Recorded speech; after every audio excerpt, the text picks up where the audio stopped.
বাৰীৰ কমলা টেঙা কিমান যে ধুনীয়া লাগিছে দেখি, নহয়নে? মায়ে কিমান যে যত্নৰে ডাঙৰ দীঘল কৰি এয়া কমলা লগাই দিলে। আমি আকৌ এয়া কমলা পৰাত লাগি গ'লোঁ।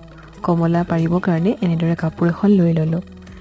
যিহেতু তলত ৰদ আছিল সেইকাৰণে কাপোৰ লৈ পেলাই এনেদৰে পাৰিলোঁ। কিমান যে ভাল লাগে, নহয়নে বাৰু?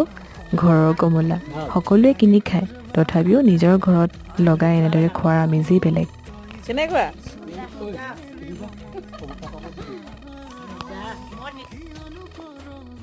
এয়া দেখিছেনে কিমান যে ভাল লাগিছে। বাৰীৰ কমলা টেঙা পাৰি ওচৰ চুবুৰীয়াকো বিলোৱাৰ লগতে আমি সকলোৱে মিলি 2-3টামান খালোঁ।